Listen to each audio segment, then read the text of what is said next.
Suppose we try this.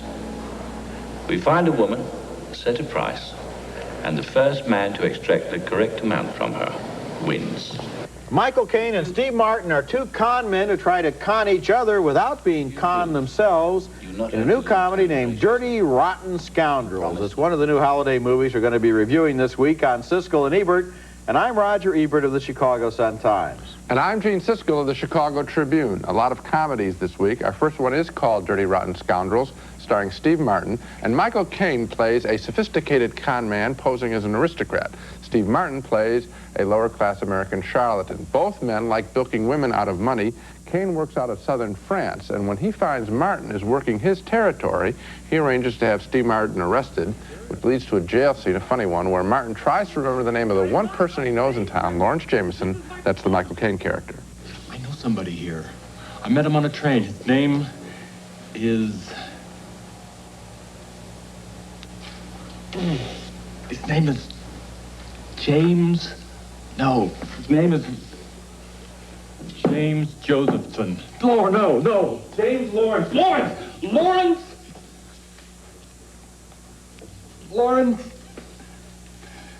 Lawrence Fells. Lawrence Fangs. Forrest Lawrencetown.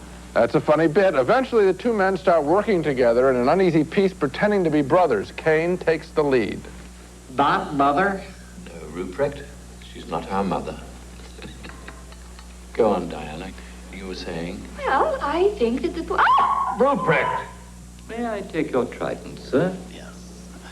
Now, Diana, as you were saying, you don't think the poor should be allowed in museums? I think the Ruprecht, poor... don't take the cork off the fork.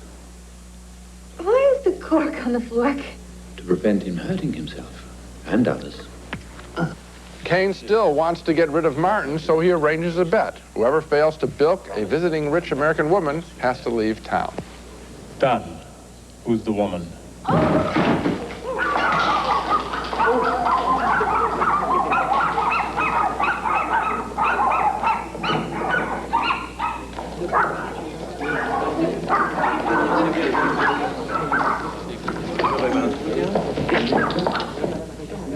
Charles. Yes, monsieur? Who is that?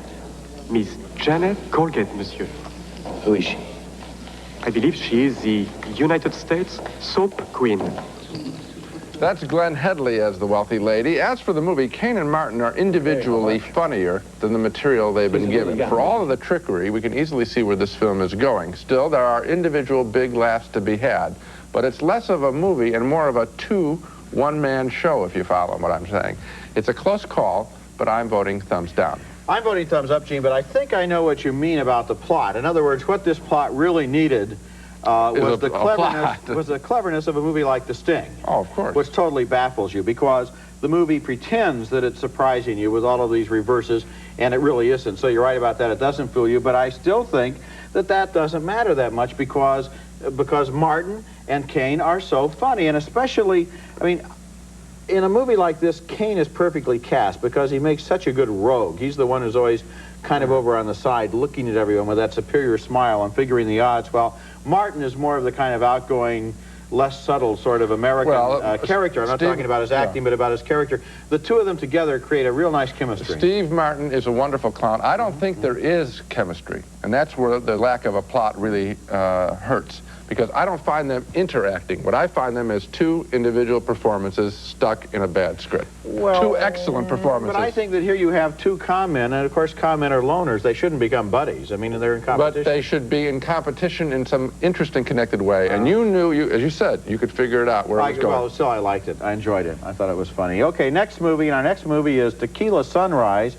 a film about two old friends who find themselves on opposite sides of both the law and the same woman. The movie stars Mel Gibson as a former drug dealer who has stopped dealing, or so he says, and Kurt Russell is a narcotics agent who thinks Gibson may be ready for one last big deal. In a drug bust early in the movie, the two men level with each other. You're setting me up, Nick. Not tonight, pal. Russell falls in love with Michelle Pfeiffer as a local restaurant owner. She's attracted to him, but she has problems with his style. What is it, Nick? You need some chapstick or some lip gloss or something? Because your lips keep getting stuck on your teeth. Or is that your idea of a smile? On the other hand, she's also attracted to the shyness and the honesty of Mel Gibson. Okay. So he's your lawyer and he's my lawyer. What does that do for you? Look, I pretty much knew that you knew what I'd done for a living, and I wanted him to let you know that I now had a legitimate business. Naturally, I didn't want him busted in the meantime. So he thought that Andy Leonard would give you respectability? Yes, ma'am. Well, what do you need it for? You.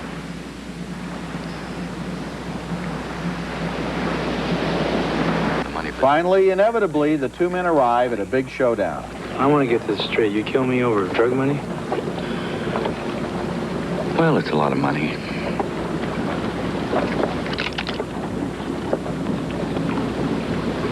What's it gonna be, Nick? There is some good acting in Tequila Sunrise by Gibson, by Russell, and also by Michelle Pfeiffer, and there's some very good dialogue written by Robert Towne, who wrote and directed the movie. Some of the individual scenes in this film play with real power and style, but the movie as a whole doesn't hold together. It's too confusing, and some of the key scenes in the movie seem to be missing. We're wondering whether maybe we didn't, miss something that we should have known about, and we realized, no, it's not there. We never know for sure if Gibson is still a drug dealer, for example, or if he isn't. And even if that's not important, we also get lost in the chronology of the film. We don't always know what's happening or why, or how some of the other characters know things they shouldn't know or turn up at places they shouldn't know about.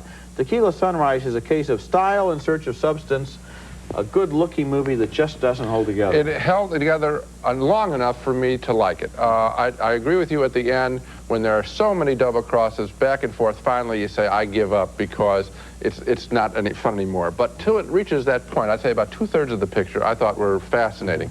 Robert Towne wrote Chinatown. This has some kind of complexity as that film. The performances, as you said, are uniformly very, very good. I'd rather see a flawed film where the people are acting at the top of their form and saying interesting things and being a little bit lifelike in the sense that things aren't always clear. And it's in the shadow world of narcotics and detectives in L.A. and fancy restaurants and all this. I liked that I couldn't figure it out. That was fun for me. That's a rare kind of a thing. Then it just got too confusing, I think, for its own good. But most of the way, I like the picture. Well, some of the dialogue was particularly well written. It's so rare when you have people in the movies who are really talking intelligently in clever and witty ways. So much modern American Hollywood dialogue is flat. Yeah. It's just information. It's just talking. Right. And in the old days, people talked with more style and wit, and Towne does that for his characters here. Now look at these two films here.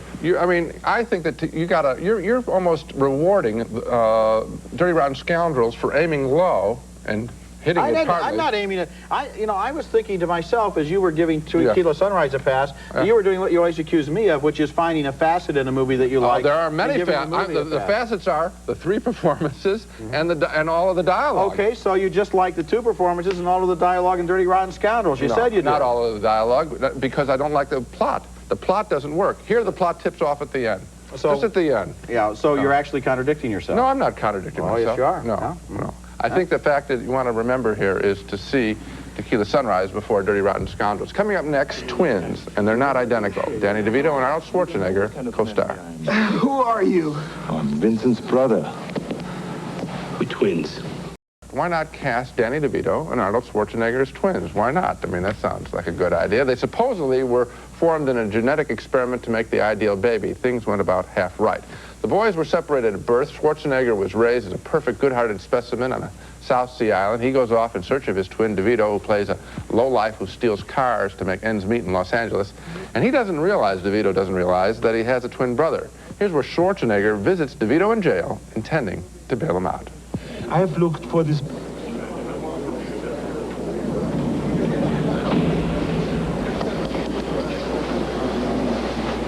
You gotta talk into the phone, bozo. Vincent. Dearest Vincent, I know you don't know who I am, but believe me, I came halfway across the world. Whoa. I got another 6 hours to pay the money back. And tell the Claim brothers that harassing a man who's already in the slammer is beneath even them, all right? I don't know any Klein brothers. I'm your brother, Julius. Huh? Come again? My name is Julius, and I'm your twin brother.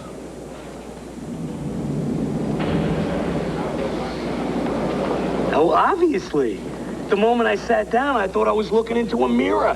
DeVito is obviously more worldly wise than Schwarzenegger, teaching him, for example, how to seduce women by dancing. I hope nobody's looking in the window. Here, come on, like this. Here you go. Put your feet by my feet. Come on. Let's go. Here. By my feet, not on my feet. Oh, thanks very much. Sorry, Vincent. Minor oversight there. Okay, all right, grab my hand. Come on. Yeah. Ease up, tiny bit. Let the blood flow through the fingers. They are very funny together. This film presents each man with a romantic situation. Here is Schwarzenegger's as he tries to deal with a seduction by actress Kelly Preston. Which bed should I take? Either bed will be fine. I always sleep on the floor.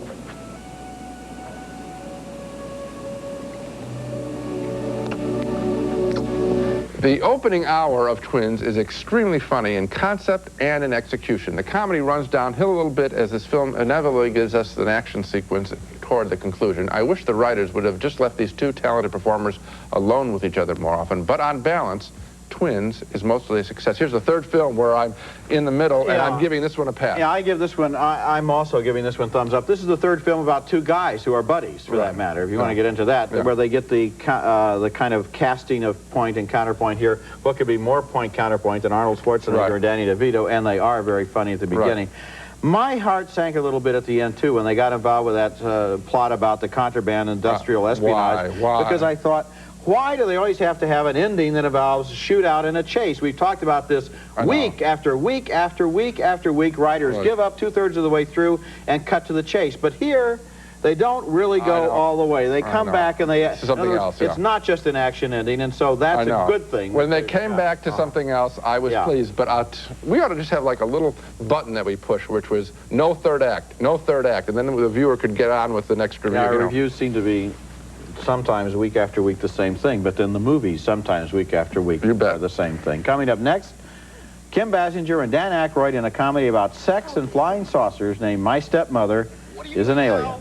I have to change. This is inappropriate.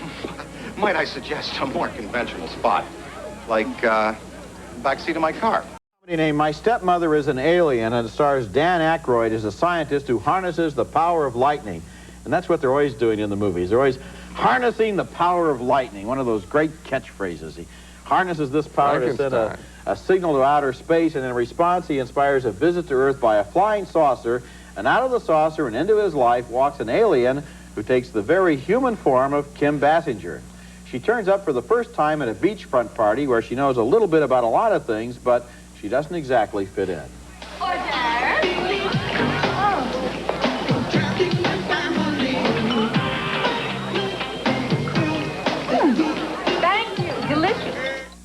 Basinger's mission is to convince Aykroyd to repeat his experiment, and right from the first, she seems to have the correct approach. Oh, for an astronomer, you have the most wonderful fibers. And you got yourself a handful right now. Basinger's all-purpose survival kit is a miraculous purse that seems able to do almost anything. Excuse me, but I'm from DARPA, the Defense Advanced Research Project Agency, with instructions to tour this facility, so Can I see some ID?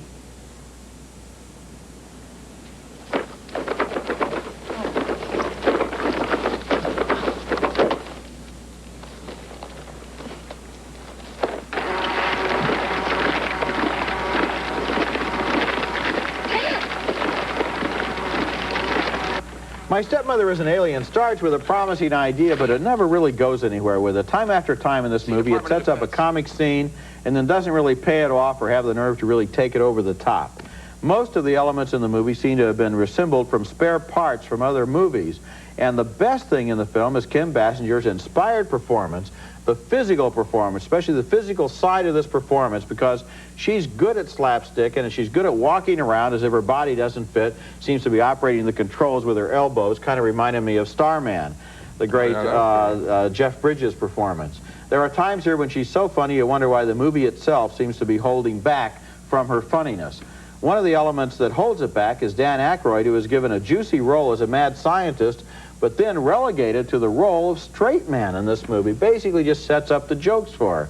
My Stepmother Is an Alien is a great title, but that's when the inspiration seems to have run out. I liked more of it than you did. You've neglected to mention, I think, one of the funniest characters in the film, which is John Lovitz, who, from Saturday Night Live, the guy who always plays the liar character on that show, who is very funny as the older, wealthier brother of Aykroyd and the very jealous brother of Aykroyd when he finds out who Aykroyd is living with. I didn't mention John Lovitz because I didn't find that that character was amusing in any way. I thought he was just obnoxious character now, not John Lovitz. Every time he came on the screen, I couldn't wait for him to disappear. He's supposed to be obnoxious, and I think he is funny in doing so. And I also, I think you're a little rough on Aykroyd. Kim Basinger was very funny. This picture is not the greatest comedy. We haven't had a picture here that's been a complete success, but I thought that the writing, and particularly involving the daughter, who you did mention, I thought that the writing was a little bit brighter than I expected. Sure, this is a little bit of Ghostbusters redo. I see a little bit of that stuff with special effects and lightning and all that, and Aykroyd again, and partners working on this extraterrestrial kind of story. But I thought that it was funny enough, and I laughed at it. I enjoyed it. I'm actually giving it a pass. Yeah, I liked it. I liked it. Coming up next, Roger and I are going to look at a couple of our favorite home videos starring Arnold Schwarzenegger and Danny DeVito, the twins on tape. It's Sadie. It's Harry Valentini, your nephew from Newark. Guess what? We're coming to Atlantic City. With the tremendous publicity surrounding twins, Roger and I thought we'd devote our video segment to looking over the film careers of Danny DeVito and Arnold Schwarzenegger and recommend one of their better but lesser-known films. My favorite film that Schwarzenegger has appeared in is still his film debut, playing a muscle man pretty much like himself, in love with Sally Field in Stay Hungry. Look at this people. Now, this is what you call class. How are you, Mary Tate? Excuse me, I got a relative to say hi. I'll be right back. Ah, Uncle Albert. Good evening, sir. What's the matter with you, baby? Well, don't you think this dress is a little bit out of place? It doesn't matter to me. At least I don't look like Buffalo Bill. Even there 12 years ago, you can see the sense of humor that separates Schwarzenegger from so many action heroes and accounts for a lot of his success. Stay Hungry is a fascinating, quirky film, and the casting of Schwarzenegger was inspired. This is one that I would rent. That's a movie that really could be on one of our shows about buried treasures. Oh, nobody has heard of it. Nobody remembers it. At the time, it was a jewel that was absolutely completely entertaining, and people just didn't pick up on it. It actually was one of Sally Field's best performances, Yes, too. it was. Yeah, Go ahead. Yeah. So you picked Schwarzenegger on video. I'm going to pick one by Danny DeVito, and this is probably his most unfairly overlooked performance in a movie that I still think was hilarious from beginning to end. It didn't do business, didn't get good reviews. I don't know why. You liked it, too. It's got two of them. Yeah, it's called Wise Guys, and it stars DeVito and Joe Piscopo as a couple of low-rent mobsters who always get the bad jobs until a string of incredible mistakes and a little good luck lead them all the way to the top. This gentleman and I would like the biggest and best suite you have. How would you like to pay for this? Yes, that's right. Quickly. Take it out of there. That's a gold card. Yes, I believe I've seen them before. Thank you, Mr. Acavano. Resorts International. Where'd you get that in the glove compartment? What I like about DeVito in almost all of his roles is that he never seems to be playing only for comedy. There's always a human being inside, even his most outrageous characters, and that touch of humanity makes him more fallible and therefore more funny. This is an absolutely wonderful film. I gave it 4 stars. It was on, I think, one of my top 10 lists, or very close to it that year. The only explanation that I've ever heard why it isn't a big success is that people said there's just too much screaming in it. Well, I like the fact that this film was played at the top register in volume between the people and then got louder. I mean, these are mobsters after all. They're not known necessarily for subtlety. Well, you know, now we looked at all of these movies this week that have 2 guys in them and are comedies, like Twins and like Dirty Rotten Scoundrels. Right. The fact is, if you really want to get down to it, Wise Guys is funnier than Wise Guys is a funnier film, and if you want a guy and a woman in it, Stay Hungry. Okay, now let's recap the movies we reviewed on this show. A split decision on Dirty Rotten Scoundrels. I liked Steve Martin and Michael Caine individually, but hated the contrived plot. Roger felt the 2 stars were able to carry the movie. Another split vote on Tequila Sunrise. We both agree that the film's plot is overly complicated, but I enjoyed the mystery more than Roger. 2 thumbs up for Twins, with the great casting of Danny DeVito and Arnold Schwarzenegger. Another split vote on another comedy, My Stepmother Is an Alien. We both enjoyed Kim Basinger's performance, but I was the only one who liked the work of Dan Aykroyd and John Lovitz. My thumb up, Roger's down. So the one that we both agree on is Twins. With I also think Dirty Rotten Scoundrels is funnier than you give credit for. Okay, and I like the writing of Tequila Sunrise and the 3 leads. Okay, that's it for this week. Next time we'll be back with reviews of more holiday movies, including Rain Man, about 2 very different brothers, played by Dustin Hoffman and Tom Cruise. And we'll also review Working Girl with Melanie Griffith as a secretary, trying to get ahead on Wall Street while competing with Sigourney Weaver and conspiring with Harrison Ford. That's next week, and until then, the balcony is closed.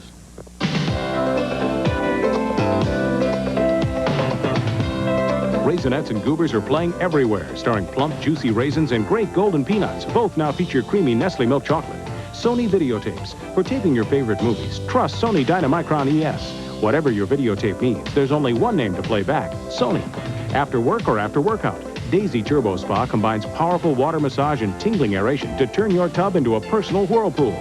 What's great for kids and parents? A bucket full of Duplo blocks and Lego bricks. Now you can store the toys that build great imaginations.